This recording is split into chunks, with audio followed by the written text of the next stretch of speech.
Welcome to Guide Guru. We hope this video helps. You begin by confirming the addition and getting admin access. This matters because retail, OEM, and digital licenses behave differently. Open an elevated PowerShell or command prompt now. Right-click and choose Run as Administrator.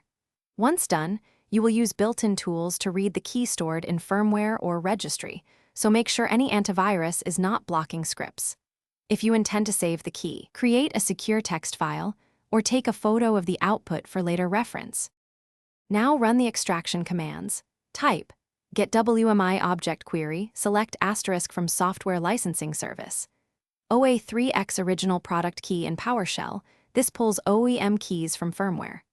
Alternatively, use the registry method to compare product ID and product name so you can tell a generic key from a unique one.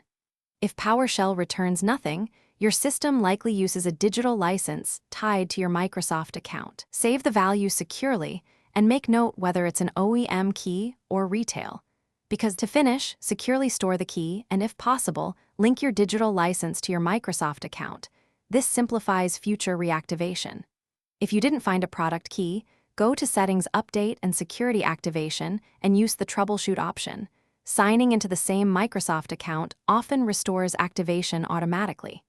In stubborn cases, run SLU4 for phone activation or use the activation troubleshooter. If those fail, contact Microsoft support with your proof of purchase and device details for manual help. Thanks for watching. Consider subscribing if we helped you today.